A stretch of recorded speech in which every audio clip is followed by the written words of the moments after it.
Hello? How did you get this number? Don't you know he's listening? The 13. He's here. You have entered the 13, a place where real stories about music, touring, and the beyond are told. Music does something to us. We all experience it in our own way. It can affect our senses, transport us through time, and release emotions. On this podcast, we will talk with people about the power of music and the beyond. What does the beyond mean? Let's find out together. Turn on your metronomes because this time is about to be tracked. What is going on, everyone? This is the 13, and I'm Ryan 13. And today I'm joined by Cory Jackson of Cycle of Ruin. He's an amazing shredder, and we've become friends over the last few years through the internet. So I figured, why not have him on the podcast? Cory, how are you doing, my friend? I'm doing well, man. I appreciate you having me on. It's cool anytime I get to sit and talk music and just whatever with people that are down with the same kind of things that I'm into. So I really appreciate it. Yeah, dude, I appreciate you coming on. For the people who don't know anything about you, why don't you tell us a little bit about yourself? I'm probably the longest thing that I've been doing is I play guitar in a band called Cycle of Ruin for quite a while, probably about the past 10, 12 years. Yeah, I know you've seen some of the stuff. Oh, yeah. I just love everything heavy, guitar, shred. I'm just a metal guy. I mean, I don't. Oh, yeah. That's just kind of my niche is to what I do. So I've been doing that for like half of my adult life is what I've been doing. So Badass. When did you get turned on to metal? when was I not turned on to metal? Right. Okay. Yeah, that's probably a good question. Deal. The conversation that always kind of goes the same way.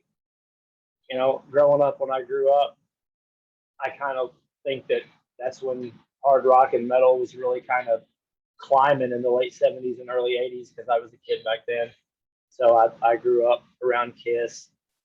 Yeah. Like a lot of people my age, that was kind of the introduction thing more so just because it looked cool to me. I was six and seven and looking at the insides of those records and thinking, man, I got to do that. So that's absolutely what kind of did it. And then I have an older brother who is like 4 years older than I am. And it was really cool because say I'm 7 and 8 and 9 and 10 in that area, and he's in his early teens getting turned on to music. So when he's a teenager listening to the bands that were around back then, which was like Wasp and Accept and Judas Priest and King Diamond and early Megadeth and stuff, I'm 10 years old getting exposed to that. So that's my earliest memories of music is just listening to King Diamond and Slayer with my brother when I was a kid. So that's kind of all I've ever known, So. That's awesome. My buddy Seb works for King Diamond, or at least did for a little while. Got me into a couple of shows. He lives down there close to you still, doesn't he? Isn't he a Dallas guy? So Sebastian. Oh, you mean King Diamond? Yeah, King. I don't know. I thought he lived down there. He might have a house here. I'm not 100% sure. I know my buddy Sebastian, who's from France. I think he lives in Japan now. That's neither here nor there. But I know that he's been working for him, and he got me into like the Metal Mayhem Festival. And if it wasn't 185 degrees, I think I would have got to meet the King Diamond. But no, got too hot. We had to leave. But that's a different story. Yeah, I think the vocalist in Cycle of Ruin. He works retail for a store around here, and they're hugely associated with Gibson. So they have Gibson artists in all the time. And Mike Scascia, who I know you probably know Mike Scascia from Rigor Mortis and some of those bands. He actually would come and do clinics at the store, and he and King were supposedly friends. And I knew Mike lived down there, and I think he said that that King lived somewhere around Dallas or something. He may not anymore, but at one time I think he was down there around you. Oh, okay, cool. Yeah, I didn't know that. That's cool. That's interesting. I hope he is. Maybe I can go find him. You'll see him out there on his riding lawnmower. Yeah, be like, hey man, come on. I need you on the podcast. Right on, dude. Dude, again, thank you so much for doing this. This is a lot of fun. I love just hanging out with my buddies and talking music, learning a little bit more about you, because we became friends because of Lilly, right? Like I've known her Yes, yeah, for years, and through King's X, through me working with King's X and stuff, and right. then you and me became friends online, and we both kind of realized we both love metal. I mean, been Yeah, friends for a it's while. yeah. It's a cool story. I mean, you mentioned her. If it wasn't for her, I may not be as much into the King's X as I am, and I'm still just an infant when it comes to them. I know you and I have talked Sure. about seeing them live and things Right. like that, but it's I, I absolutely I love them now. Her father and her and myself sit around and just have King's X evenings and talk about our favorite songs, and we did that last weekend actually, which was a lot of fun. Hell yeah. Okay, so now that it's had time to sit, Let It Rain, how do you feel about Let It Rain, the new single from King's X? That's a tough one. I know it's I've only different. listened. I've only listened to it maybe twice, and I'm not just going to beat it into my head. And I don't think Sure. Lily's listened to it a whole lot. Sure. We've just kind of touched on it a couple of times, and we're just kind of waiting for the rest of it to come out before we jump to any conclusions. Like, oh, I absolutely don't like this record because Right. one song. I see a lot of people online that are just. I've listened to it 45 times today, and I'm like, why would you do Yeah. that? Right. I I saw a get lot of tired of it. people. Yeah, I saw a lot of people like saying, well, where are the harmonies? Because it's just Doug. Right. And and that was I'm like, dude, it's King's X. It's just one song. I mean, I'm sure there's Yeah. 100,000 harmonies on the rest of it, but Yeah. I'm just we'll not see. jumping to any conclusions. I mean, a lot of times we'll do that if we hear a one-off single from somebody, but I definitely want to hear the rest of the record before I really make too much of a decision on if I like it or not. But I mean, it is different. Yeah. It's not. We talked about this hardcore last weekend um, with her father and myself and her. It's I like King's X for certain things, the weirdness and the quirkiness and the spacey things, and that song Sure. didn't bring that, but hopefully some stuff on the record will for me and for everybody else. Yeah, it seemed pretty straightforward to me, and it was kind of an anthem for us here in Texas. I don't know about you guys over there, but we've been in a drought. And So literally, the rain, literally. yeah, so like it literally rained yesterday all day for the first time in months upon months, and I just was like, I got to play the song, and I was like listening to it out in the rain. I was like, this is perfect. The song. Wait. I'm sorry. Go ahead. I was just gonna say that it's very the word. Okay, I went to audio engineering school, so I should be able to articulate this better, but I can't. It sounds roomy. It sounds like you can hear the room in the guitars and in the drums. It doesn't, to me, at least when I listen to it in my truck cranked up, it's not a fake room either. It's not like, okay, we're going to add artificial reverb here. It's Right. like I can hear stuff in there, and I'm like, I don't know if that was intentional or it's the way they recorded it. The way Doug talked about it, it sounded like they did everything analog and then digital something, and then digitized it or something. So I don't know, Yeah. but we'll see what the rest of the record sounds like. I thought it sounded, really super clean, and the production sounded a little more modern because Sure. I've said a lot of times when I listen to their records. Once again, I'm not super versed in it like a lot of people, but it's hard to date their records because I'm like, oh, that record sounds like it came out in '86 and it was like '05, or they're hard to sort of stamp down as to when it was recorded. But this one seems to be a little easier. It sounds a little more modern to me. All right, so okay, since we're talking about new music, have you heard the new Megadeth single? Yes, I heard it. It's thrashy as hell. Yeah, maybe not the day it came out, but it was right after, just because I saw somebody pop off about it, and then I had to go and listen to it. I liked it. I thought it was very Peace Sells, Rust in Peace kind of vibey to it, and those are my favorite Megadeth era, the late '80s, early '90s. Yeah, me too. It definitely, I was like, the thrash was on point. I can't, I'm going to say that the lyrics aren't memorable to me, but the guitar is. But I mean, that's Dave Mustaine. Yeah. Like, I have to go back and listen to it again. But when I heard it twice and I was like, holy cow, listen to this dude. He's just fucking down picking like it's going out of style. I thought it was really neat. I'm kind of with you on the lyric thing. It's kind of trendy now to do songs about that sort of, you know, whatever you want to call it, the things that are going on with whatever. But the lyrics to me weren't, like you said, memorable. But yeah, I thought the music was really killer. And I'm a huge Tito Loureiro fan, the guy that plays lead guitar with him for the past several years. I thought it was really neat. Hell yeah. Yeah, me too, man. Are you cool with talking about Cycle of Ruin for a little while? Yeah, man, we can definitely do that. I'm cool with that. All right, man. So one of the bands that I've noticed you in is Cycle of Ruin, and I love them. I was just listening to them yesterday, and or y'all yesterday. And what's up? You sound like us, y'all. I've been listening to y'all. I've been listening to y'all, man. I'm from Houston, man. We're south. We're southern. You're boys. You're further south than I ever thought about being. I thought Arkansas was bad. And now I'm actually a little bit more north in Missouri, but you're way down here. Yeah, we're way down here, man. We're like Mexico, or we were Mexico. You said you're close to Houston? Yeah, I live in a town called Kingwood, and it's northeast of Houston. And yeah, I mean, I can get to Houston real quick. I go to Record Store Day, I can get to all the record stores. It's pretty cool. That's awesome. So Cycle of Ruin, you guys are taking a break or something. What do you want to talk about that at all? Can you? Yeah. It's not a, it's not any like, big huge deal or anything. Well, I mean it is, but not where you can't talk about it. Sure. It's just everybody's when it started out, how schedules and work can get in the way, and it's just something that happened over time. I mean, we were all together for. I've been playing in a band with a bass player for literally 20 years. We've been together for 20 years.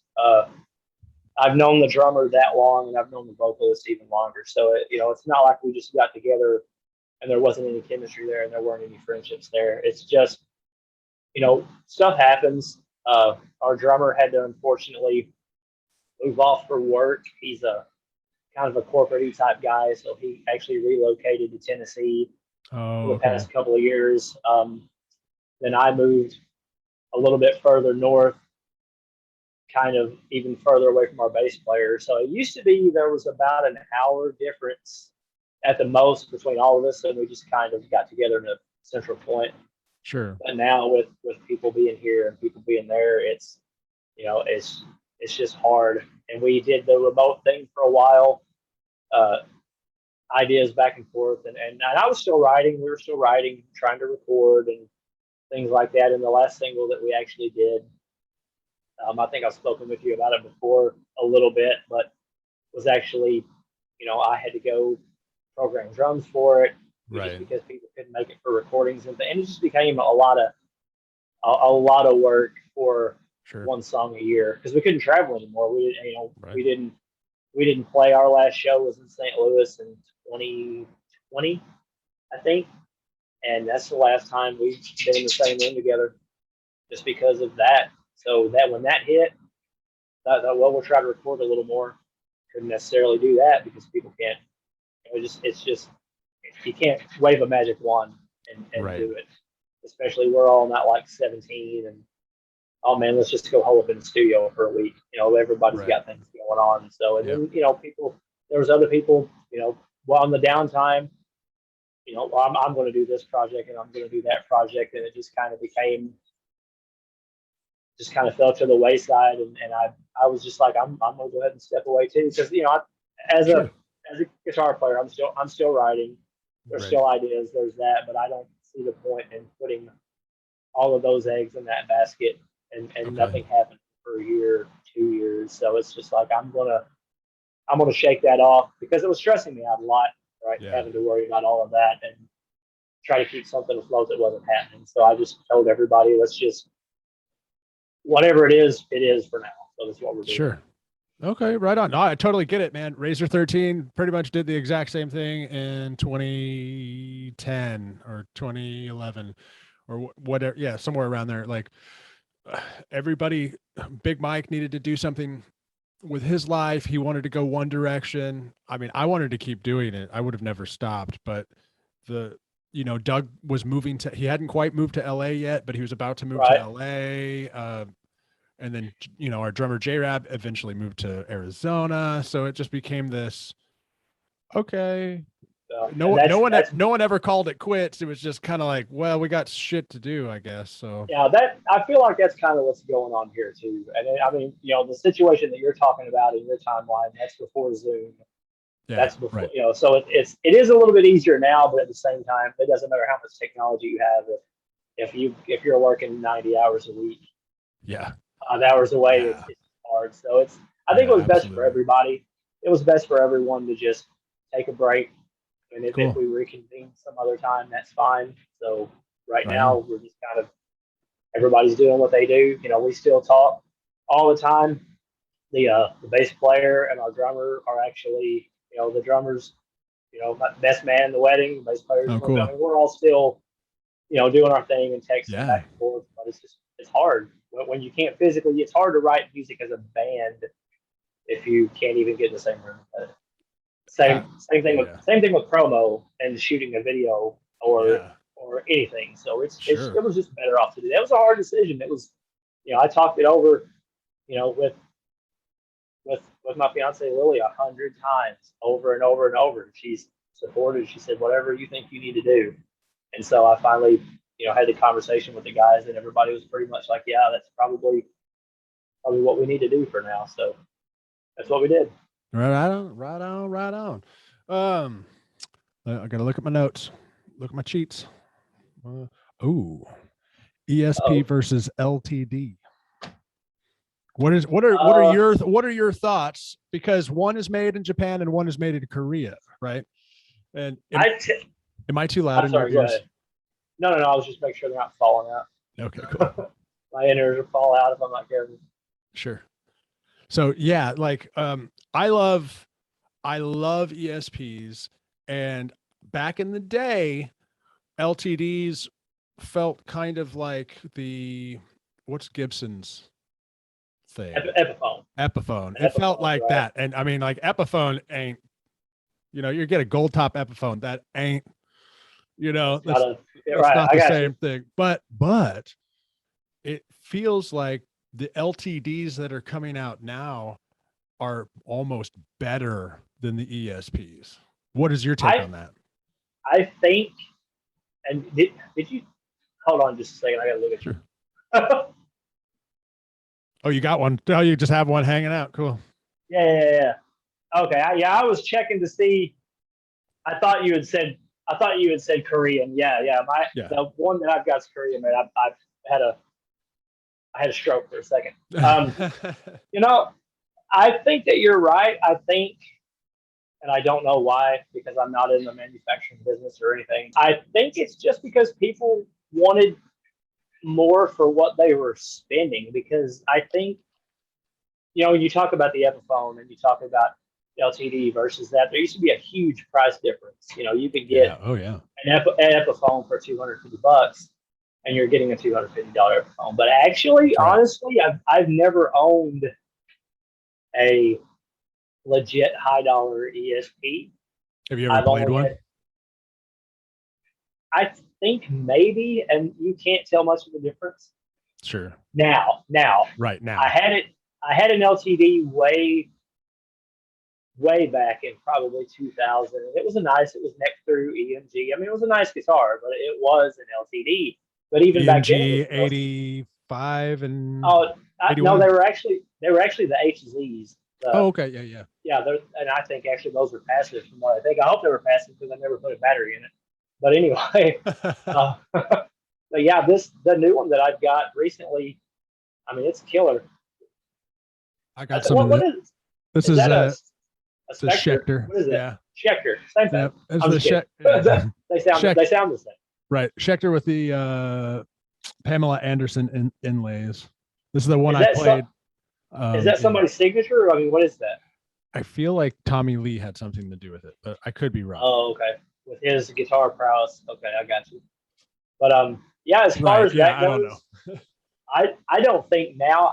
I think if you pick up my LTD and an ESP in one side, you're not going to tell much of a difference. I mean, but that is that's a pretty, I don't want to say expensive because that makes it sound kind of douchey, but I mean, that is one of the higher end LTDs. It's not well, you're not going to go pay $300 for that. That's a pretty good looking guitar. Yeah, that's one of those that you lose sleep at night when you hit the order button. I did anyway. But thank goodness Lilly supports all of that stuff. She's a musician also. She knows you can't go out and buy a $200 guitar. Yeah, you can't. But yeah, I don't, for somebody who's starting out. Here you go. You could, but even then, they're going to be such a gear snob. They're not going to want it. Every kid now wants a $2,000 whatever. But I don't. Back to your question, I can't tell much of a difference. Okay, right on. And I used to be a gear snob. I was just an Ibanez guy. I was with Ibanez. I played Ibanez 20 years, and then I just wanted something different. And I think without sounding like cliche, but when the lockdown happened, I think a lot of people had a lot of time to go over their gear, tweak their gear. Yeah. That's what I did. I changed, I stopped using certain things and started using other things and just went through this thing. And I got to thinking about my Ibanez guitars, and I wasn't loving them as much as I used to. And sure, I was just like, I want this one. I don't like it. I get rid of it. And I get another one. I don't like to get rid of it. I mean, I wouldn't trade this LTD for anything right now. It's amazing.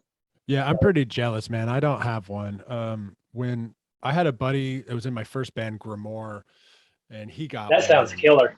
That was a cool name, dude. Yeah, that's a cool name. Dude, we went through all kinds of crap. We were like, let's call it. Sounds like black metal. Oh, and that's almost what we want. That's what we were. Well, we were playing thrash metal. We were Metallica fans, and then we were listening to Cradle of Filth and Mayhem and all of this black metal stuff, and we were just like, okay, blah blah blah. And I was into black magic, into it. By into it, I was like reading about it. And I was like, okay, dude, they call a spell book a grimoire. I mean, it's like French for collection, bro. Dude, this is gonna be sick. And you got way deep with it, right? And so we went into, we're like, grimoire. And anyway, that was our first band, and it was a lot of fun. My buddy Danny, he got one and he loved it. And he was the shredder of the band. I was rhythm guitar. He was king. He was king guitar. And God rest his soul, he died at 18 from leukemia. But like, that's horrible. Yeah, it sucked. He was so fucking good, dude. He like had hit his stride. Like, I felt like when we started the band, we were on similar levels of guitar playing, and then by the before he passed away, it was like he was out off the charts, dude. I mean, he just sat there and went home and started practicing. And just practiced and practiced and practiced. And he'd come over and be like, hey man, check out this lick. Like, what, how did you learn how to do that? He goes, I watched these 80 guitar videos on. Oh, dude, the Starlicks videos. Yeah, Starlicks with Michelangelo and Brad Gillis. I had all of that, man. I'm down with that, right? Michelangelo is such that dude's crazy. He's such trying to think about the word I want to say. He's such a contradiction because you see him and you're like, holy crap, this guy is, godlike, right? And then you meet him and you realize he is such a bizarre individual. Oh, really? And very awkward. And there's a lot of people that I've met that are like that. You look at them and it's like, man, this guy, and then they're just so. And I've met him several times at clinics and at NAMM or whatever, and it's a very weird experience talking, because you almost expect him to be one way, but then he comes off like this nerdy 12-year-old kid that doesn't know how to have a conversation. And you're like, okay, wow, okay, cool. I mean, I can't deny his guitar playing. I love it. Sure, I'm like that. Yeah. I was watching that stuff when I was a kid, thinking, like you said, like what's going on, and then he's definitely cool, and I've watched his career. From going from he was with Dean for a long time, and now he's switched companies. And I mean, he's a legend, man. Nobody will ever be able to touch him. I don't care if people talk smack about him, and I'm like, okay, but it's do they refer to you with one name? No, they don't. Yeah, no, they don't. So that's kind of the deal. Like when you reach that status where people know you by one name, then talk smack about him. But until then, the practice. That's right. That's absolutely right, man. See, this is exactly why I'm glad you came on, because we're just talking music, man, and that's what this whole podcast is about. Just having fun, talk music. I love talking music, gear, bands, like shows. I mean, it's fun that you can have a hobby, like, or not a hobby or whatever. It's a profession, but I mean, it's so interesting to you that you rattle off for an hour and then you're like, oh, I've been talking about Slayer for an hour, Yeah. So it's pretty cool. And that's why we can do part 1, part 2, part 3. We just keep coming back, Yeah, it's gonna be fun. I'm down with that, especially we're getting. We haven't done many live shows in a while as far as attending them. I mean, we haven't played in a while. Me neither. Yeah. We've got some stuff coming up, this year, more shows to do. We're going to go get to see some shows, and I'm going, to see Testament. I was going to say, you and me were talking about that the other day. That is going to be a cool show. And then Lily's on the same day. Lily's going to see who? Demon Hunter. Ah, that's right. She loves them awesome. too. Oh yeah, she got me into them too. I don't think I'd ever heard a single thing they had done until we had started hanging out, and I was like, who is this? And then she told me and found out they were a Christian band. I'm like, holy crap! Which I remember some Christian bands back in the day being heavy, like some of those bands. But these guys are. I mean, I'm a Demon Hunter fan. We went and saw them like the end of 2019, and I've seen some bands and I've been in some stuff. But I mean, those Christian guys with the Demon Hunter scared the crap out of me, dude. I'm not gonna lie. Yeah. I was like, this is like way more brutal than any Cannibal Corpse pit I've ever been in. So I had to take a step back. From that. Here's a question out of left field. Uh-oh. How thick is your pick? Well, I know it sounded weird. I was prepared for anything at this point. All right, cool. I played for the longest time. I played the Jim Dunlop 1mm nylons. Yep, absolutely. For forever, and I think the bass player that was in Cycle, actually that's all he played. Even now, he went into that. But I started, and thanks to Michelangelo, those guys like that. A lot of them were using those really super thick Jazz 3 Dunlop picks, the smaller ones, and I was like, that's dumb. I can't. Just didn't want to change. Some of my guitar buddies around here were playing them, and I don't remember why I picked up one, but I started messing around with the Jazz 3 for a little bit, and then I actually got. When did I start? I started playing the John Petrucci Dunlop picks. They're a lot like a Jazz 3. They're a little bit bigger, and I can't remember what millimeter they are. They don't actually say on them, but they're like maybe a 1.2 or 1.5. Something like that. They're not thick, as thick as some of them. I like them a lot. It took me a while to get used to them for rhythm guitar. Sure. For lead guitar, they cleaned up my leads a lot because there's less material to mess with in your other strings. But I still have I still miss a little bit on my rhythm stuff because sometimes that a little bit extra material helps a little bit. But I mean, I've transitioned pretty well. I've probably been playing the Petrucci stuff for maybe 5-6 years. It hasn't been long, but a funny thing also, I saw a similar story. I thought it was kind of funny. I'm a huge Mark Tremonti fan. Yeah. With everything that he does, and I saw in one of his DVDs where he was talking about the same thing, just kind of forcing himself to sit down with a different pick until it just became, whatever he does. And then I think we saw him in 2018. I think it was 2018, and we went to Nashville, and we were talking after the show, and I'd actually noticed that I think he went back to the big 1mm. So I don't know why he did that, but I'm not super, no play on words intended. I'm not super picky about my picks as long as they're not real flimsy. Like I have to have a sturdy pick. So if I cannot stand this, I can't stand the flimsy ones, dude. They got to be I mean, like this one bends a little bit and I'll use it, but I need it to be pretty sturdy. Yeah.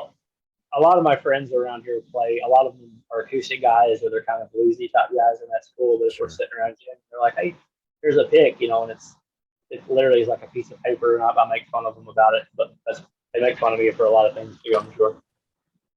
I think I got one of them laying around here, and I don't know why it's here. I don't know where it is, but yeah, I found one the other day, and it's like one of the red ones, and it's just like it like you can fold it in half.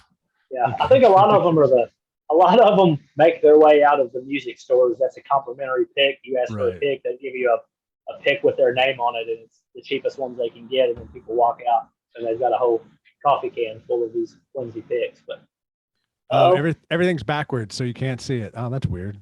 no, that actually comes through on my end straight. It says what's going on. I dig it. Yeah, it's a King's X pick. Oh, that's pretty cool. It's one of Doug's picks. I may have to snatch that from you someday. I got hey dude, I got picks. I do. I'm into pick trading. So I tell you what, if you've got something I want, I've got some actually custom like signature Cycle of Ruin picks that I had made. I'm gonna send you a handful of those. Yeah, I got Razor 13 picks I can send you. I got King's That's X awesome. picks with my name on them too. But like Tracy, he's the lead singer of a band called Choke, and him and me have been trading picks. He gave me like some Scorpion picks. What is this? That's awesome. My God, I'm blind. The Dead Daisies. I haven't heard of them. More Scorpions. Aren't they some sort of super group I don't know, but I got their pick. with a bunch of people? Probably. I got Iron Maiden picks. I got all kinds of crap in here, which is really fun. I didn't know that trading picks was a thing until Tracy was like, "Hey man, if you got any King's X picks," which I have like 1,000 of them. Yeah, he knew he used that in with you. He's like, if you have anything King's X related, I'll take it. I'll send you all this. And I was like, okay, cool. And dude, this is random. So I was a tech with King's X for a long time, Doug's bass tech specifically, and you know that. And Yeah. they sometimes people would have picks made up for us. And so there was a Ryan 13 King's X tour, whatever tour it was, pick made up just for this one tour. And I saw some guy posted it on the King's X Musical Appreciation Society or whatever that is online. He was like, I found this cool pick, blah, blah, blah, on eBay. They only wanted $25 for it. And it was one of mine. And I was like, this is funny. You're like, sucker. No, dude, I messaged the guy and I was like, hey, dude, that's my pick. That's awesome. Where'd you find it? Do you want more? I have others. And we were in the middle of getting ready to move, and my stash of picks, besides the one that's in this drawer, I don't know where it's at. It's got to be here somewhere. And this closet in particular is filled with junk, so it's probably in there. But yeah, I just thought, and like the Razor 13 CD is on eBay right now for $150. We only made what? Yeah, we only eBay it or Google it. We only made 1,000 copies of the physical disc, so it's the rarest physical album for Doug Pennick to have appeared on ever. And so super fans, like, they'll buy that one, and then somebody's got a stash of them, and I don't know who it is. But somebody probably bought like 20 of them when they came out, and they're selling them for $150. And they're selling them. Yeah, they're selling them. They're piecing them out. I'm like, man, that's cool. It's not because of me though. It's because of Doug. Well, I mean, you do have something to do with it. So there's old Doug. Yeah, when we were setting up, Lilly actually said something about that poster back there, the Live in London. I took that photo. Cover. You did? He took that photo. Yep.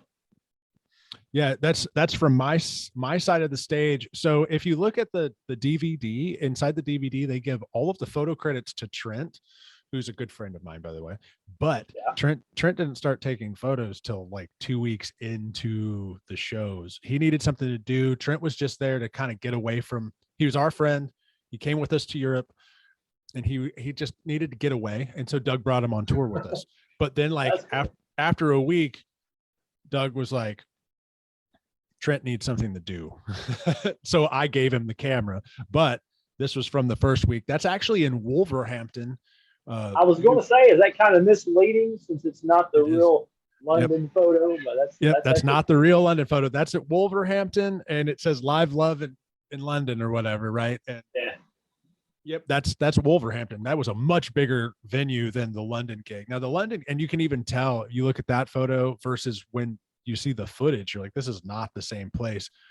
But Doug was letting the crowd sing, you know, like he does, and I just had him lined up perfectly, and I was like, this is amazing, because all Oh, of it's a those killer people, shot, dude. It's cool. I all like of it. those people were singing, and he was just like soaking it up, and like giving it back, and I was like, okay, we got to take a photo of this, you know. That's a cool story, man. Probably 99% of people don't know that. So No, nobody that's awesome. cares either, but it's cool to me. I do. I think it's Okay. really neat. Oh, well, thanks, man. Yeah, like, yeah, see, that's why we're kindred spirits, man, because we like stuff like that. It means there's things that resonate. I was just talking, to her. It's hilarious because like I have these. Oh shit, I forgot about that. So we have a friendship built on metal and hot shit. So I'm down with that. And you saw my post about that. Everybody's going crazy about these. Never know where they can get them, and I'm just like, just go look for them. But you got to go to Texas, or I don't even know if HEB would sell them online, like for order out. But like this company, they're a great grocery store, and they're really big in Texas, and they make so much of their own, like their own brand. I'm not sponsored, by the way, but HEB, if you want to, I mean, come on, look at me. I'm doing the job. I didn't know that was the HEB. I thought it was just that company. I didn't know it was the whole chain. So that's actually kind of cool that they have a whole chain and they make their own stuff dedicated to people who like to die. Yeah, they like to die. Well, they make everything, dude. I mean, like if you want potato salad, HEB makes potato salad. But they're a big grocery store. They're everywhere. Here in Texas, they're on every corner. What's that one store that's what's your big grocery chain out there? Oh, we really don't have a huge like the town that we live in has a chain, but just around this area. But I don't know who would be a gigantic grocery chain around here unless it was Schnucks or something like that. But I mean, we're kind of remote. People don't have a lot of chain stuff where we are until you get St. Louis or Memphis or whatever. We're right in the middle. But yeah, I mean, we have I guess Walgreens. There's a Walgreens on every corner. Oh yeah, Walgreens is pretty big. Well, this is like Walgreens, but Walgreens is nationwide. HEB is not. So somewhere between your local grocery store and Walgreens is HEB. But HEB. Yeah, they're really good, dude. All the stuff is good. You and me are gonna eat one of those pups here in a minute. Dude, I'm probably gonna eat a lot more than that because I was skeptical at first. They're not that bad. No, and we were talking back and forth, and Lilly actually ate one. Yeah. I was really surprised at that, and then I ate probably 10, 15, and it wasn't to the point I had to stop, but I was just like, it's pretty good. But yeah, we'll definitely hit some here in a little bit. I haven't got to get the sauce yet. The sauce that you sent me, the iced earth habanero sauce. I told you I was going to break into that the other day, but I didn't. But maybe I'll get to that this weekend. I'll tell you what, I might take it down to my dad's and put it in the baked beans one day and give everybody culinary down there, but we'll see. Yeah, we're headed back down to Arkansas Monday for a little bit, which isn't too far, but we don't go down there too much because it's Arkansas. But right. I got that's the crow, but he was holding on to the same bottle. Oh yeah, that's cool. Yours is empty, man. I feel behind. Yeah, I ate all of it. This is one of the best ones Iced Earth's put out, and I got 3 more. He just keeps putting out sauce. So now, who is this? Is this Schaefer's? Yeah, it's Schaefer. Is he the one doing it? Okay. Yeah, and like every time I can't keep up with Iced Earth. So I mean, I like them, but they just have so much stuff going on. I can't keep up with who's in the band, who's constant, who's not. I don't even know who's in the band. I don't think anybody's in the band anymore. I mean, maybe I could get John on here, and then maybe no one will ever listen to me again. But like after the thing that happened, I don't know. Every time he posts about new hot sauce or new music or anything, there's just like everybody rags on him for that. I'm like, everybody's the comment. I'm like, dude, but the music, like he gave us the trilogy on Something Wicked, which is like life changing. Like I wasn't into a lot of bands that I kind of like so much now, and I can actually thank our bass player, Aaron Chase, for that. He's always had this different sort of different interests in music that you wouldn't think. He always used to tell me he was born in the wrong decade because he's 10 years younger than I am. Okay. So I think he was born in maybe 84 or Sure. something like that. Yep. Um, but his 83 right favorite, here. right on, right on. His favorite bands, which is weird, is like Manowar, Iron Yeah. Maiden, bands like that were big in the the mid to late 80s, and Sure. it's just kind of weird. And he loves power metal, so of course he loves Ice Earth and Hammerfall Yeah, and a lot yeah. of those bands. So he turned me on to a little bit of that. I don't get too hard into power metal as much, just because I'm more of like the melodic death metal guy. But I do Yeah. love that. I love the vocals, the guys that can do that, the shredders. I mean, I love. Um, I'm a huge fan of Evergrey. I think we were talking about Yes. that. Yeah, me And too. Demon Hunter's new song actually hit yesterday, and the singer for Evergrey is on it with him, which is kind of weird. No way. Yeah, Demon Hunter's had a lot of guest people from. They have, Soilwork, Bjorn Strid, Yeah, their singer. absolutely. Yeah. He's on the song. He's on the song with them, which is a really cool Wow. deal. But yeah, they have guest people. Some are people that you may not know, and some people like you do know. And Tom from Sure. Evergrey is on the new song, and it's once again, it's one of those things you don't want to get too ahead of yourself because you haven't heard the album. But the song is kind of just it's very robotic and kind of one type of thing. But Tom being in there, I thought was really really cool. Yeah. Actually, I shot Tom a message yesterday about it. I was like, "That's killer that you're on, this new Demon Hunter song," and he didn't have much to say about it. He's like, "Okay, yeah, cool thing." I don't know if he did it just for publicity or money or what. Yeah. But I I'm on it. Yeah, that's cool, dude. I started noticing stuff like that.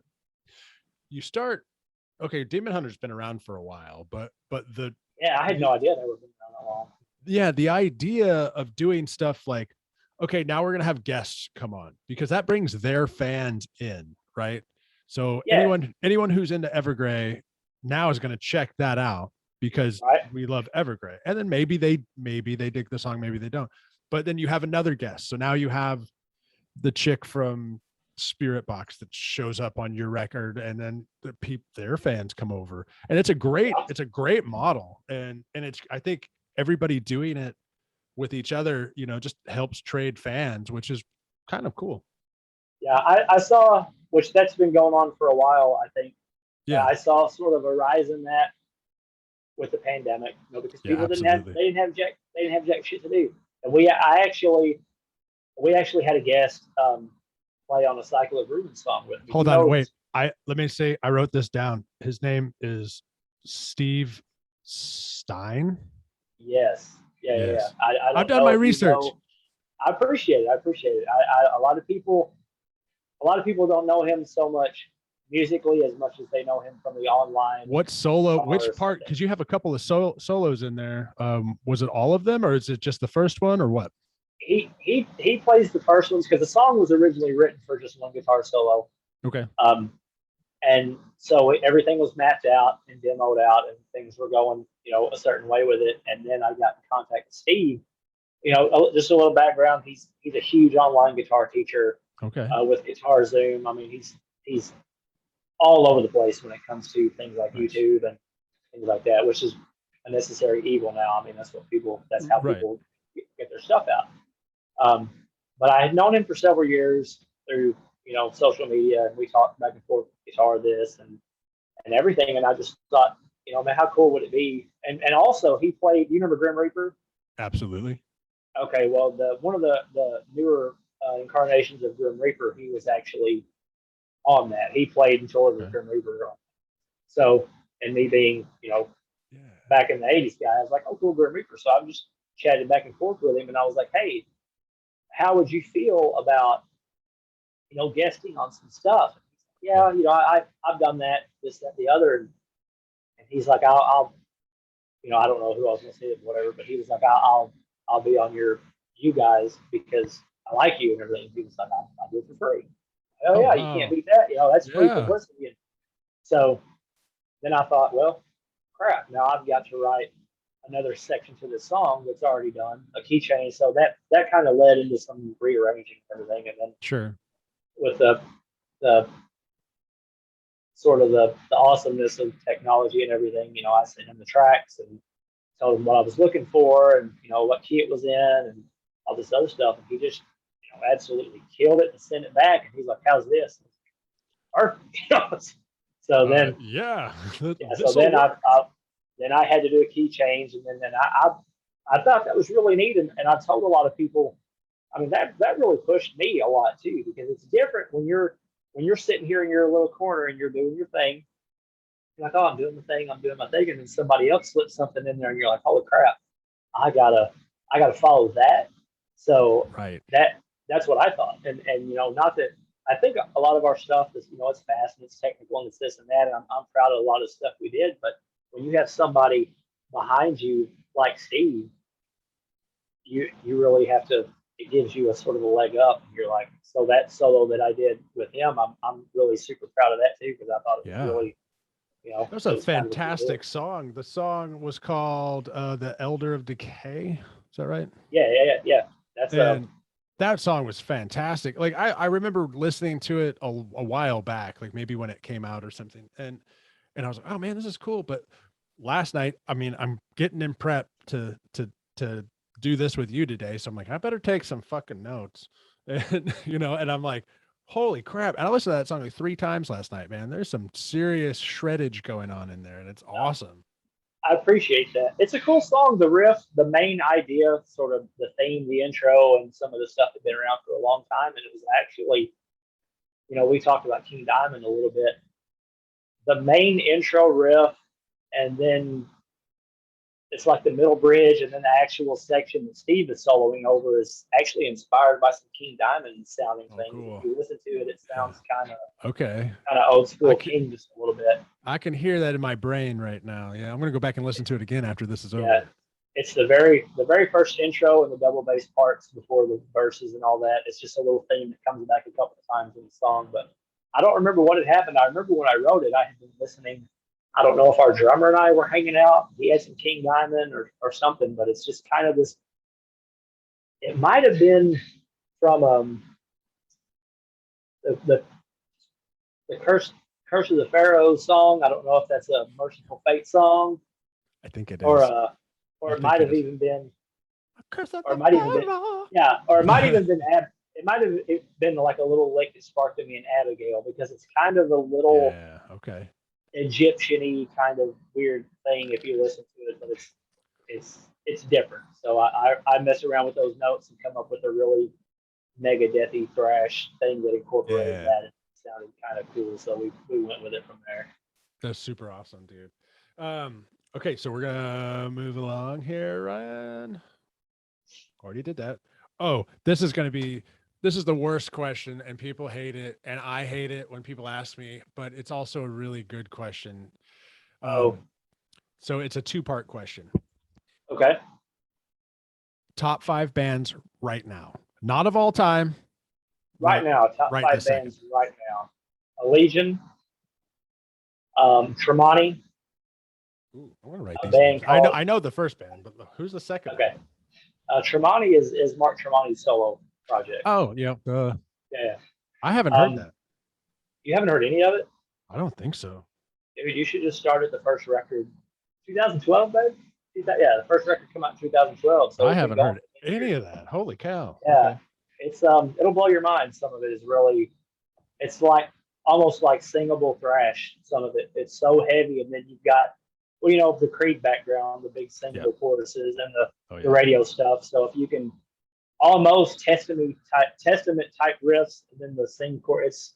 Wow. I love it. Yeah, I'm gonna have to check that out. Cool. Yeah, it's cool. I'll text you some song ideas to check out or whatever here. There's some highlights of it. But so Allegiant, I know you know who they are. A lot of people. Oh yeah, I love them. They're amazing. And then Tremonti.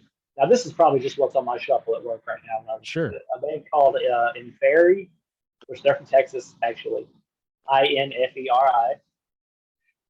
You like black metal, so I know you'll like them. Do. They're very modern. That name looks familiar to me, but I can't think of anything like that I've heard. Yeah, they're really killer. I really like them a lot. It's a very black metal-y atmospheric type. I would almost say like Dimmu Borgir on speed. Yeah, okay. I like Dimmu Borgir a lot. Yeah, me too. So if you like symphonic type things and blast beats and shred, that's it. I do. Let's see. I got to pick 2 more. things just fly by so much in shuffle that I don't I have know. favorites because I'm very like I get with a band and that's all I want to listen to. So Yeah. I would say probably I will. I listen to a lot of Dream Theater at work. So Sure. Dream Theater is Absolutely. timeless for me when it comes to that. And then it'll be hard to pick another one. I've got a follow-up question, so don't forget. Okay. This will this is like the same, it's the same question, it's just bigger. The question is of all time. So top five bands of all time, the next one. If I had to pick a top 5 to go with that, just for right now amount, and this may spill over into my next one, but I'm going to go with Death.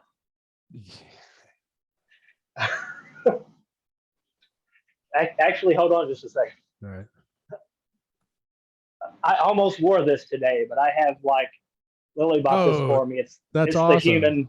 It's the human hoodie, and I wear it all the time. But that's great. Since it's flashed 10,000 degrees outside, I didn't wear my hoodie. But yeah, Death will round out that top 5, and probably your next question is probably going to be Death as well. All right. So I was thinking about that today because I was like, you get asked so much, like, who's your favorite guitar players? And I love to talk about top 5 guitar players or whatever. Sure. But it'll always come back to Chuck. Man. Just because I've said it a million times in interviews or podcasts or whatever. But I mean, when I was just started, I was so lucky. I feel like everybody feels this way. I was just so lucky to start playing when I did, and to have these bands hit me so hard. Then there was never really much of a uncertainty about what type of music I wanted to play. And then when I had heard some Death, the older Death, where it was more raw, sort of just kind of standard death metal. But then when Human came out, and it went just like that, I thought, that's it, So, and I borrowed a lot from Chuck vocally because I used to front a 3-piece death metal band. Oh, nice. It was very Phil Anselmo and Chuck Schuldiner. It was powerful, but it was also banshee, just death metal. And Inside Crystal Mountain or whatever. I love. Yeah, that was it. I love Crystal Mountain. I love Death. They were probably my earliest. And I've talked a lot about sort of the difference between influences and inspirations. And Chuck fits in, but that, like, Ace Frehley was an inspiration to me, but he's not an influence to me, obviously. But Chuck definitely is both, because he made me want to take that turn down the melodic, technical death metal progressive thing because of that, and then also try to emulate, not copy, but I like the things he's doing melodically, and that has stuck with me for 25 years. I mean, right. So Chuck would definitely be my number one, and then Death will always probably be my favorite band of all time. Well, then that's going to be number one on the next question, I guess. Top 5 bands of all time. Of all time. For you. For me, Dream Theaters, and these are not going to be in any order just because I can't in order. They're all the same. I would say Dream Theater. And this one I didn't really know would be one until I discovered them late in the game, and that's Nevermore. Dude, yeah. I love Nevermore. I love Nevermore. I loved them. Jeff Loomis said I was late to that game, but Jeff Loomis was a gigantic sort of kicking my butt when it comes to 7-string stuff and tasty shred type things. So Dream Theater, Nevermore, Cannibal Corpse, of course. Dude, I've seen them literally like 13 times. I've been in so many Corpse shows, it's crazy. Wow. Death is going to be up there. Yeah. And this is a tough one as well, because I used to be such a gigantic Alter Bridge fan. Sure. But I mean, the guitar playing in that band is phenomenal. Yeah. Well, once again, that's Mark, Mark Tremonti doing stuff, and Miles too. But at the same time, I'm tapering off on that, and I didn't think I would ever would, but sometimes when you're walking with a band and they change a little bit and you change a little bit, kind of do that. Yeah. And It's I top didn't- 5 of all time right now, because it does evolve. Yeah. I mean, I'm a huge Metallica fan, but then I'm like, am I? Well, we all have cutoffs. I mean, Lilly and I argue Sure. about this all the time. It's like we have the Metallica versus Megadeth argument not an argument, but it's Yeah. it is. The And discussion. I'm a huge Metallica fan. I grew up, Me of too. course, Yeah. but then when Load and Reload came out, I'm not. It's just Sure. I like certain things about it. I'm not one of these people that I'm a diehard fan and I'll support them no matter what they do, because if I'm not feeling it, I'm not feeling it. Hey, good for That's right. them, Yeah. but don't make me feel like a jackass because I don't like their new record. A lot of That's people right. are like, Right. you don't like their new record? I'm like, no, I don't. So You're I against love us now. yeah. I feel like that's a very Sith thing to say. If you're not for me, you're against me. But That's right. but yeah, and I love Megadeth. Me too. Yeah. But if I had to pick a favorite, for me, it's going to be old Metallica. It just is. But then again, you have Rust in Peace, and that's probably my favorite Megadeth record of all time. Everything. See, I'm opposite. Like I'm not a huge fan of Euthanasia and Countdown to Extinction and sort of that era. And Cryptic Writings is it because I'm a thrash guy. I like the fast. Cryptic Writings was his answer to Load. I think so. I think you're right about that. Yeah. But I'm a huge Marty Friedman fan, so all of that earlier stuff, which I know Marty played on Cryptic Writings and some of that stuff too. But to me, there was just something special about Rust in Peace, and I love Peace Cells, of course, or whatever. Absolutely. But then I fell off the Megadeth train of Consequences, no pun intended, a little bit. And see, they turned around and they got some killer guitar players after that, but I had already lost so much interest in them that I didn't pick it back up. Like, I'm a huge Chris Broderick fan. Sure. From Nevermore, Jack Panzer, Active Defiance, now he plays with In Flames and everything.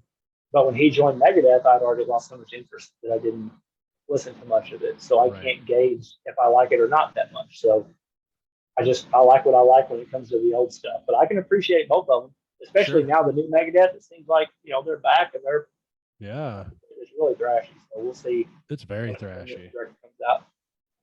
Right on, man. So I got cool things to look up because of you, and thank you for that. That's You're amazing. You know what? I'm going to turn things around on you. What are your favorite all time bands? Because I know we have a lot of similar tastes in black metal and death metal and things like that. But okay, all time. We'll do all time. Right now, Mm-hmm. this second in my life. It's gonna be weird. It's gonna be different than I think you think it's gonna be. I have a band called Stabbing Westward tattooed on my arm. They were they started in the 80s, got popular in the 90s, disappeared, and now they're kind of back. For whatever reason, that was an industrial rock band. I remember the name. I do and remember. A lot of people was like, if they would hear some of the songs, I remember people being like, "Is this Nine Inch Nails?" Because it had the the 9 Inch Nails thing, even though they started before 9 Inch Nails. Whatever, blah blah blah. That's neither here nor there. That's like the Mushroom Head Slipknot thing. But I think they're always in my heart. They hit me. The songs hit me at the right time, in the right place during some heartbreak in my life, and I've just been a huge fan ever since. So they're probably Stabbing Westward's probably number 1. 9 Inch Nails is probably number 2. So we're not even in metal right now. We're in an industrial place. Cradle of Filth is going to be in there, but I'm not necessarily old Cradle of Filth. Can I just I still buy their new albums and stuff, but like something happened after. Where's your cutoff? Because I know a little bit about the older stuff. My cutoff is Cruelty and the Beast, after Cruelty and the Beast. Meridian's pretty good. Yeah. So that one, maybe my cutoff's there, but like somewhere right around there, they started making music videos and things went a little weird. Wow, that was even Meridian was what, 2000? Yeah, that was 2000. Yeah, so and Cruelty and the Beast was 98, I think. Yeah, and I love them from back then because it was different. It felt more black metal-y. But then they got more money. They started and they started getting bigger and better production, which is not bad. But the thing I fell in love with, was back here when they had shitty production and like some fucking shitty mic sitting in the Right. room, and they just hit record on it or whatever. Well, did you think that the image and production become more important than, because they are a very image driven band? They Do are. you think that at some point that becomes more important than, Yeah, let's write some good songs and maybe deliver? I mean, they got rid of Sarah Jezebel Diva, then they came up with another chick, and then another chick. And Lindsay Schoolcraft ended up being in there, which I love her. She's awesome. Both those, and actually both Lindsay and Sarah Jezebel Diva just released songs together. Not, by the way, for any little Filth fans who are listening. And they both used to be in Cradle of Filth. I'm not talking smack or whatever about them. Something's changed. And I'll watch their videos and I'll be like, man, that is cool as hell. And the riffs are cool. I'm like, man, that last one they just released was awesome. But yeah, I remember seeing that. I thought it was really cool to see. First time I'd seen anything from them in a long time. Oh, cool. Yeah. But my feelings are, I mean, I don't know, man. But then they released Nymphetamine and I thought I was going to hate that thing. And I loved it. But like, Really? that was their MTV. They're like, this is their introduction to MTV before MTV quit showing videos and turned into like pregnant 16-year-olds and whatever crap it turned into. But okay, so those are three. So Stabbing Westward, Nine Inch Nails, Cradle of Filth, Metallica. I see where you're at now. Getting to that fifth one. There's so many to pick. Yeah, there's so many, you have to pick it down. But are you talking about right now, or is this your all time? This is my all time. Metallica's in there. They have to be in there. And then, but it's as of right now. My all time as of right now, if that makes sense. And In Flames. Oh, dude, I love In Flames. I don't mention them enough or listen to them enough. But they're one of the bands that I kind of did this with, because when Clayman came out and Rewrite to Remain, and I was like, oh, that's cool. And then for some reason, I never gave them another listen. But Chris Broderick's with them now, so I'm like all about some In Flames, because he was just one of my favorite guitar players of all time. Yeah, I think there's too many. I think now that I've asked you that question and that you've turned it around on me, like I think it's so hard to well, okay, like for me right this second, it's these, but tomorrow I'm going to say Stabbing Westward, the Mars Volta, Deftones, like stuff's going to change tomorrow. But well, you said something about feelings. I mean, do you pick your favorite bands based on nostalgia? That's a question we don't ask very much. Based on the what? On nostalgia. Like I grew up with this band. That can definitely be a part of it for sure. Like Stabbing Westward brings me back to the summer of 1997 when I met my high school girlfriend or whatever, and like things went wrong and things went right and whatever, and those songs transport me through time, which is how the intro of the show goes, where I'm talking about what music can do to you. It can transport you through time, and it literally, I listen to that band and I'm in high school again. Right. So yeah, nostalgia for sure. Yeah, it's talking about that from a point, the high school band thing. Some of the bands I listened to in high school, I don't really listen to that much anymore. I mean, Cannibal will always be there. I have a little bit of Morbid Angel. Yeah. A little bit of old Sepultura, because I grew up on Sepultura, old Sepultura. Original and Max Cavalera. Yeah, like I remember when Arise came out, I was Tony Hawk, skateboard hair over my eyes, Yeah. I thought that was the toughest thing I had ever heard. But some of those bands I still have around, but I find myself not listening to them as much. If they pop up on my, if they pop up at work while I'm listening, then that's cool. And I'm like, oh yeah, that's cool. But it's just not. Some of those bands I listen to are still around today touring, like Deicide and Suffocation and all those guys. I just don't really listen to them that much. It's I think my taste changed a little bit, because that's whenever you think of angry 17-year-olds, that's what you think about. You think about bands like that. But it's like now I'm more into a lot of music. Yeah, I'm into a lot more music musical type things. But I still listen to extreme music, like the guys in the Legion, but they have this musicality to them a lot that's just mind blowing. So it kind of gives me a lot of things from a lot of different directions that I can really appreciate. Yeah, absolutely. So I went to the store earlier, and Veil of Maya. I don't know if you know who they are, but like their song Synthwave Vegan came on. And I was just like, first of all, I just saw the name, and it was on Liquid Metal or whatever. And I was like, okay, well, I know who these guys are. They're pretty heavy. That name is hilarious. Let me turn this up. And have you heard this song? I don't think I've heard that song. I've heard some of their stuff, and yeah, they're very out there, otherworldly when it comes to the music stuff. I'm sending you a text. You like this? You'll like this. I sent it to my buddy Al, who played guitar in the live version of Razor 13. Right. I sent it to him. I was like, so this just popped up. Yeah, I'll check it out when we're done for sure. Share, copy, send. Let's go, Cory. And paste and send. Cool.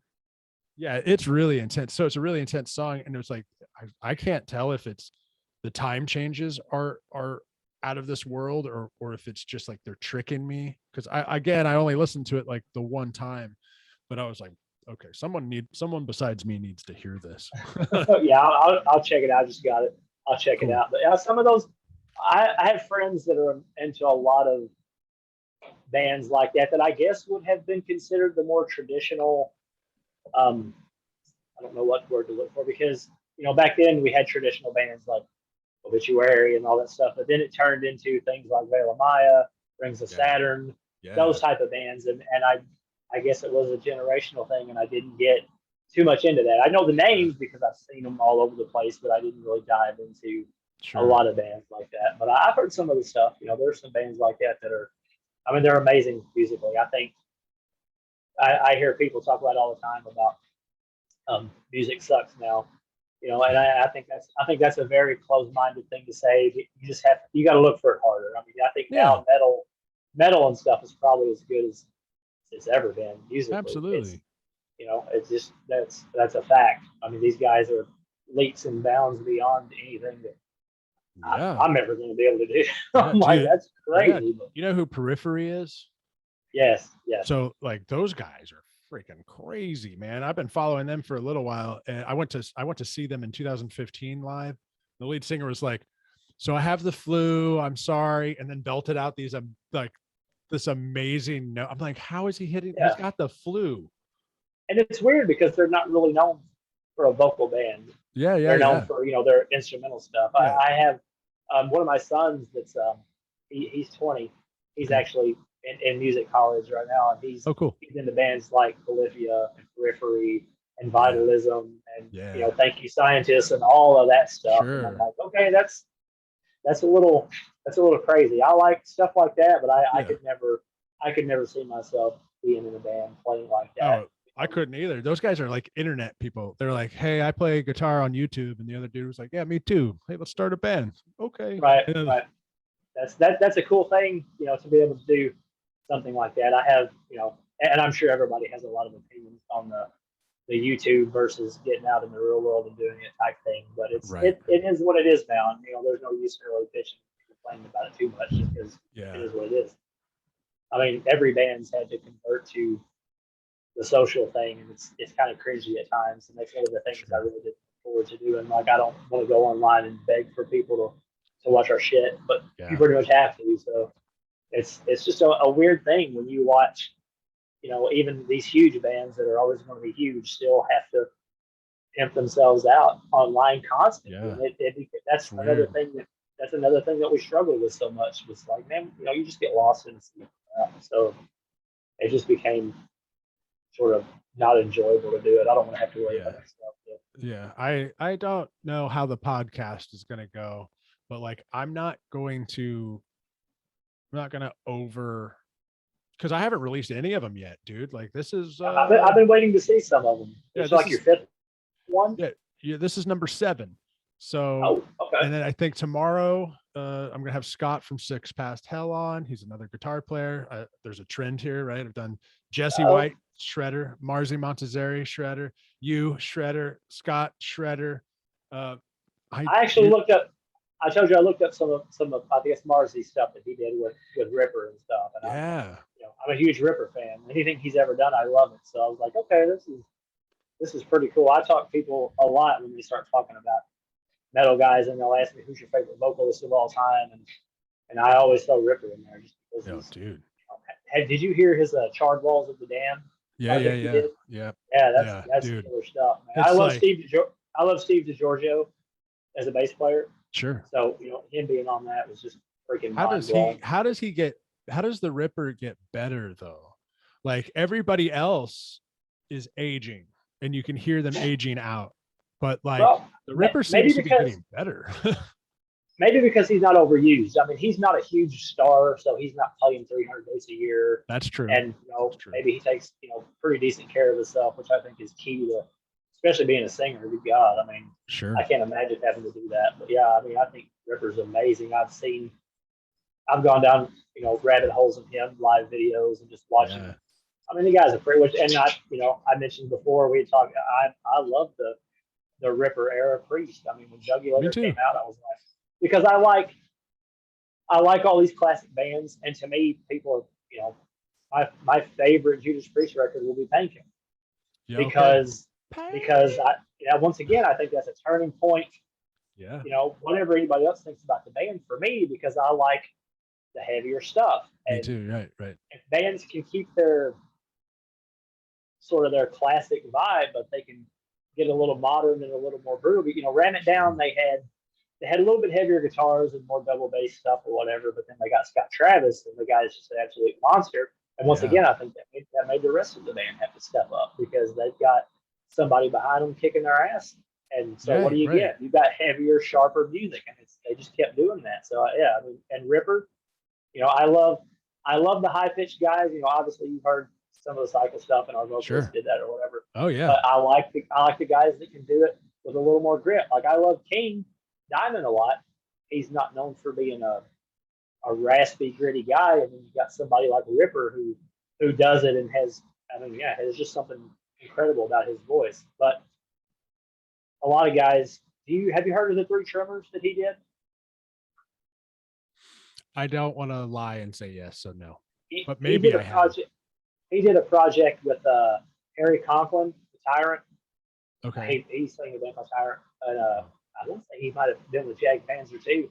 Wow. And a guy named Sean Peck, who sings for a band called Cage and Death Dealer.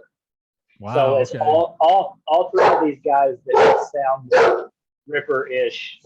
So yeah, they're incredible. If you like screaming, gritty metal, power metal almost, those guys are it. I love them. They're awesome.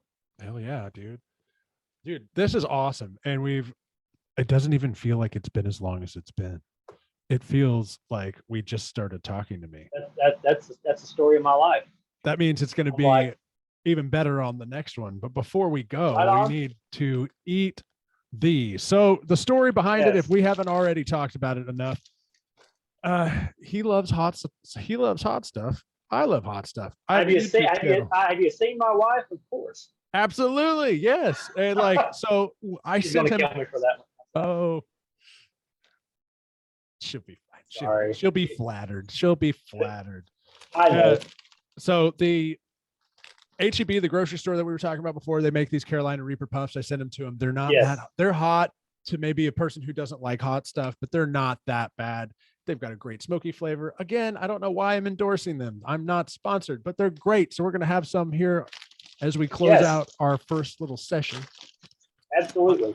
Mine are fresh. You opened yours yesterday or something, right? Yeah, I told you I was late, but I just couldn't, so I opened them up and had a few of them. And I don't know if I'm going to get in trouble for this, but my dogs actually like them too. Hey, dude, that's all right, dude. If they like them too, that's great.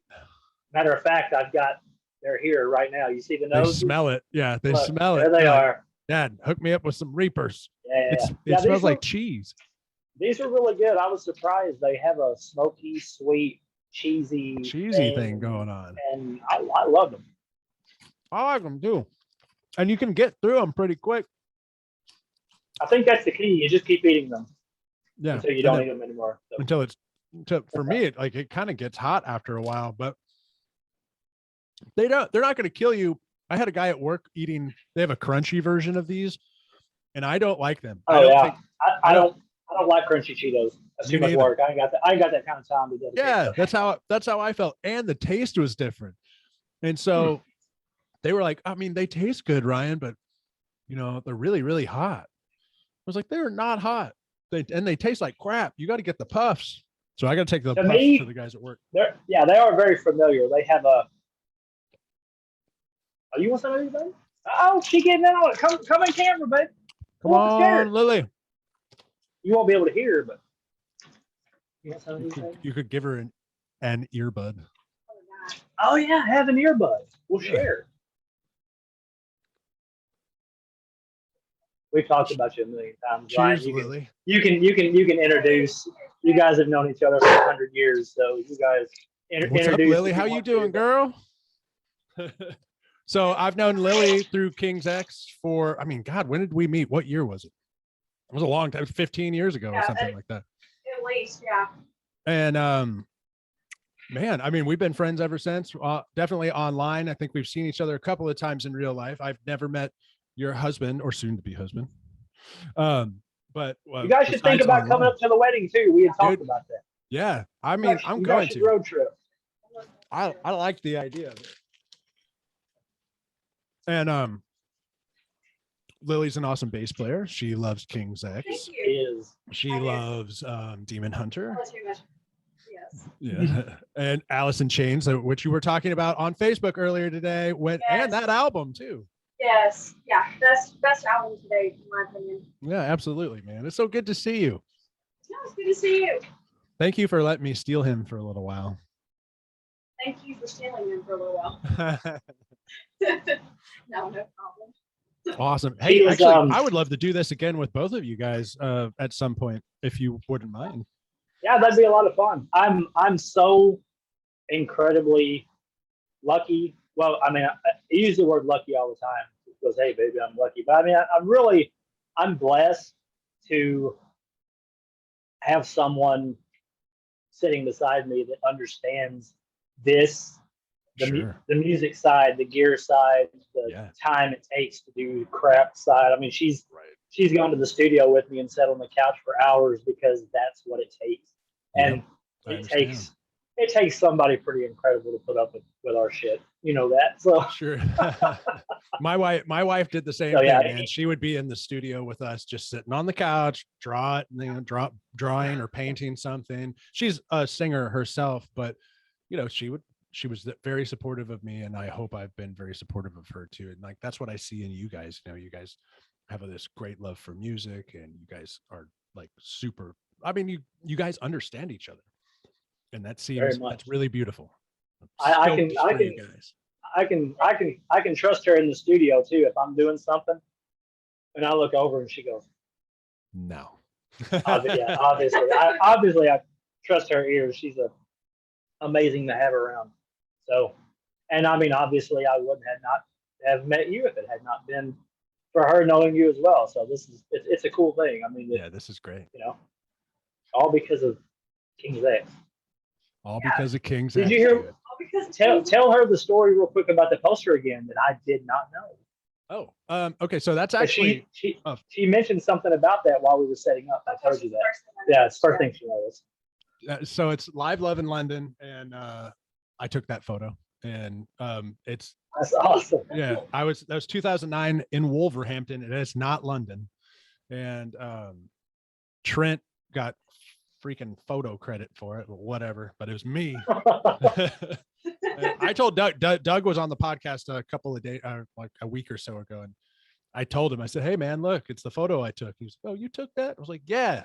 He's like, and I probably didn't give you credit for it, did I? I was like, no. I also think it's super cool that you would include me in something that Doug is on, just because I mean the guy's a legend, and just to be included in any series that has anybody of that stature on it is like super cool for me. I mean, I appreciate that, dude. Absolutely. I appreciate any support or any interest that anybody gives. I never take it for granted. If somebody on the street is like, hey, I'm like, hey, because Right. you know around here it happens sometimes. It's just a cool thing. So anytime anybody's interested in anything that I'm you know I've ever gonna been a try part to of. get Ty and Jerry on, but I haven't asked them yet. I don't know if they'll say yes.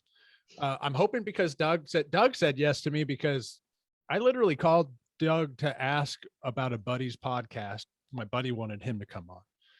And Yeah.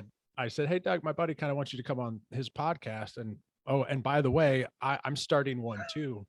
And he was like, I'll do yours. And I was like, okay. That's awesome. Yeah. I'm looking forward to. We have tickets for Nashville. Is it October? Yeah. Oh, And I've yeah, shared that's the gonna be story great. with you about. I've shared the story with you about seeing them Yeah. back in With 03 or Dio 04. and Hammerfall. Right. Yeah. Before I was a fan. So I was literally standing because after Hammerfall got off stage, went backstage with them off the side stage. So I'm sitting there talking to them, and literally Dio comes in, and so I'm speaking to him for just a second, Yeah. and Doug is standing right beside me on stage playing, and I was just like, I wasn't interested in that. Sure. So the fact that Well, it was a come weird back bill, around. dude. I mean, Dude, it Hammerfall was so opened, weird. King's X played, and then Dio. And it was in a small clubs, right? It wasn't even like an arena or anything. I saw them in Pops, which is a sort of one of the most popular venues in St. Louis. Okay. Technically, it's across the river in Illinois, and I think a capacity may hold maybe 600, 700. I don't know. I've never seen it. I've seen it at capacity close to a couple times, like Demon Hunter. There were a lot of people there. Sure. I've seen Cannibal there a few times. I saw Anthrax there actually outside, so that was a gigantic show. That was really neat. Dude, Charlie from Anthrax will cut if he's around and King's X is playing. He's at a King's X show. That dude's awesome. Yeah, he's super nice guy. He's got a lot of cool. He's like on some of the Cannibal Corpse things I've seen.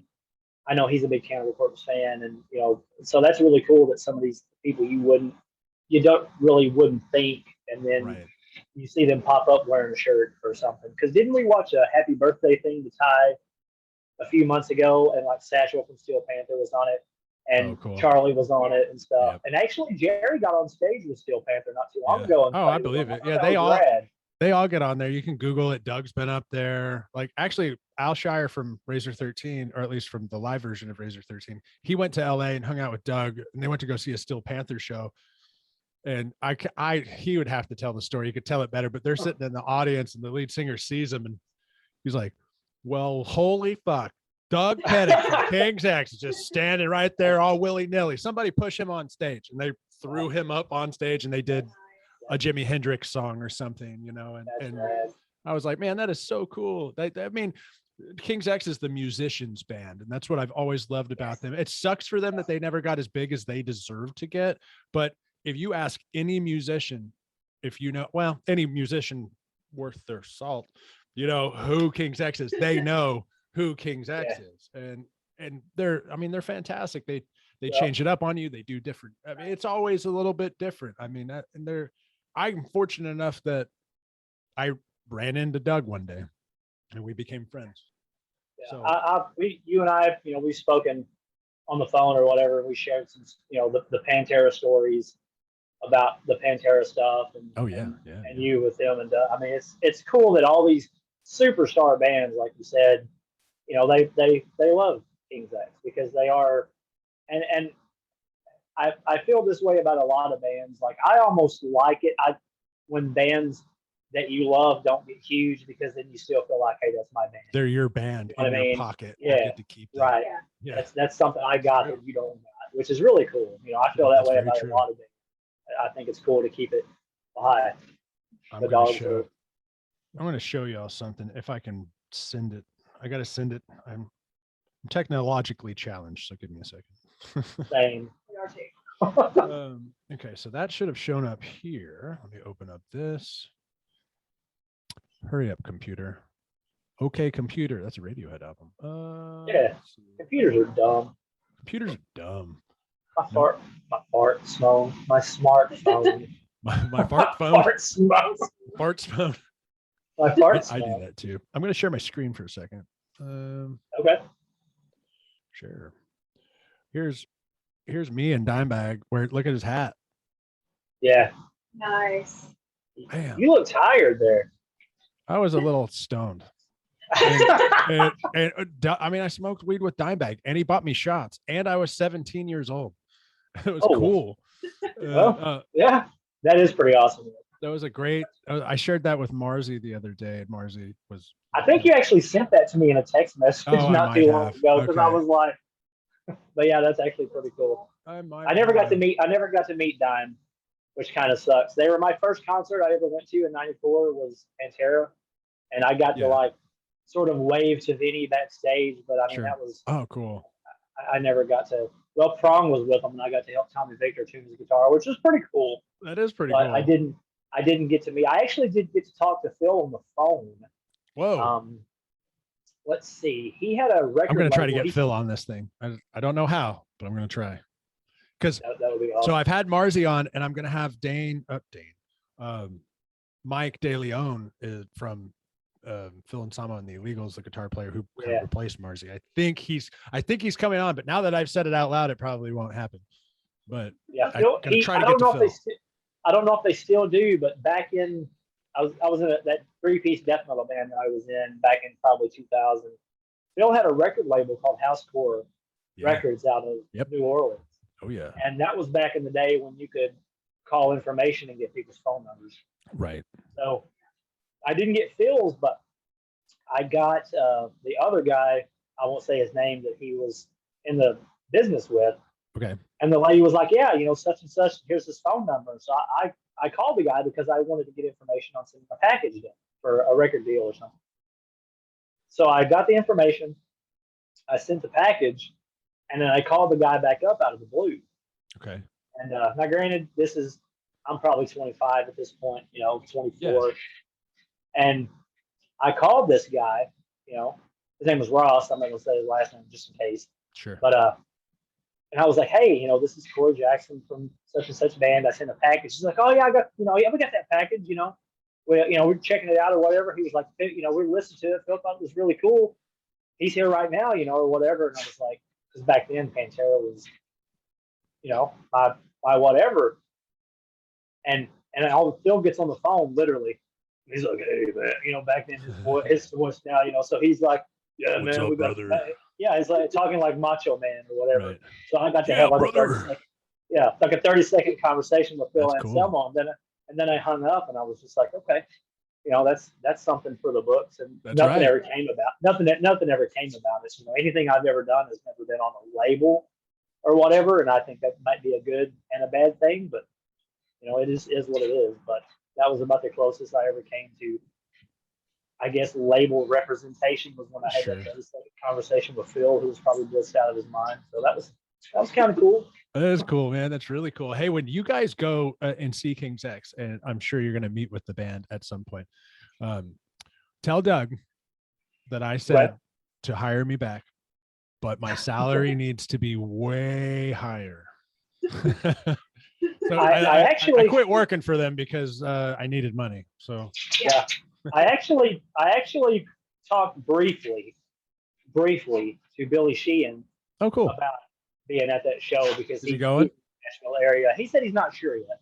That's still a few months away, but bumping into him, again, would just be super cool. Absolutely, yeah. Because I like everything he's ever done. So he's really cool about hanging out with fans and being cool. So hopefully, yeah. And the show's actually at a bowling alley, which is cool. What? That's awesome. It's called Nashville Bowl. We looked up pictures, and the stage looks beautiful, and there's like dining. It almost looks like dinner theater tables. Dude. And then off to the side of the stage, you see all these bowling lanes. So in between breaks and songs, you're going to hear pins falling down. Probably that's stuff like great. That. I'm glad. Actually, I'm glad I'm not working that. It sounds awful for a for a tech. For a tech. But like it sounds like an amazing show to see. Yeah, I'm looking forward to it. That's cool, dude. Looking forward to it. Thank you guys so much for coming on. I really appreciate it. We're going to do this over and over and over again. As long as you want to come on, I'm going to keep asking because we have so much more to talk about. As long as I've got a chair and a laptop, we'll be here. So maybe next time, we didn't get to talk about gear too much. And we didn't talk about things gear like that. So, that's cool. I love just next time we'll dive into some gear. I'll show you some of the stuff we got laying around and all that. And it'll be fun. Talk gear, next time. Yeah, Yeah, that'd because be we a whole- talked guitars a little bit, but Yeah. that was the LTD versus ESP, which I think Yeah. that was a pretty good gear talk. It And just you know wasn't- what? It's pretty cool because a lot of times, doing stuff like this, I am playing or I am doing. I don't get a chance to sometimes just to chat without having to, Sure. to try to play and try to Right. not make a complete idiot out of myself. But maybe next time, we'll talk about some gear and some of the Absolutely. instruments and some of the whatever. Because I know you got a room full of stuff back there too, which is all that head. You said Doug gave you that crate head. Did that Blue Voodoo? Yeah, Oh, nice. That's Like awesome. the- So there's a bass head above it, the Ampeg bass head for the two whatever Ampeg 810. cabs, yeah, and one of those cabs is Doug's too, and it's all beat Uh-oh. up. It's actually the one with the candle on it. That's Doug's. He lent it to me when Razor 13 first started, before Doug even knew he was going to join Razor 13. He lent it to me, and I've just kind of held on to it. And then apparently I put my name on it because it's got that big R, that big Razor Oh, 13 R on it. But Possession is 9/10, so it's yours now. it's mine now, and it's missing a speaker or two. It's been around the world a few times. Uh-oh. It's been Dude, that's cool though that you've got.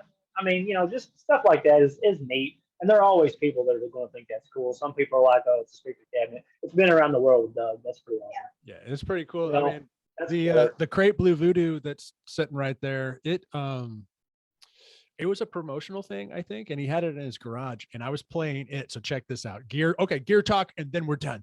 Okay.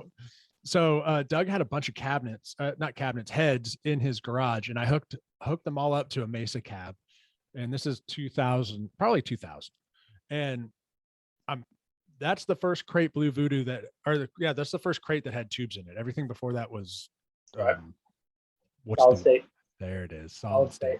And so I played on that. I was like, God, this is awesome. And then I played on this purple Marshall. It's a Marshall 6100 anniversary series. I'm not really a Marshall guy, but the Marshall 6100 anniversary series was amazing. And I was ripping on it. This is 22 years ago. You were riffing. I was You're riffing on it. riffing on it. And it sounded so amazing. I said, Doug, let me borrow this one. And he was like, that's Ty's. And Ty still uses it. Ty still uses that thing to this day. And I wrote him, Believe it.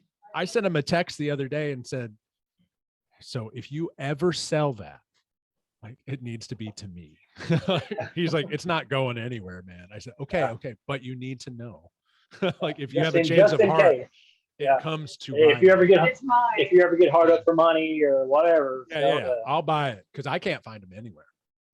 And anyway, that's cool. I mean, gear is cool. Gear is something that, once again, sit and talk about that for a week and never get bored about it. So absolutely, and we'll do that next time. that's You cool guys, with me, man. we've been doing this for almost 2 hours, man. This is great. This is That's perfect. the longest. That's the longest I've ever held my bladder ever. Actually, me too. And I'm only starting to notice it now that you've mentioned it. Well, I mean, Yeah, I know. I had a whole thing of iced tea here, dude. I'm done. There's a little bit left. Yeah, dude, this has been a blast, man. I'm glad Absolutely. we got to connect and got to sit down and have a chat. It's good stuff.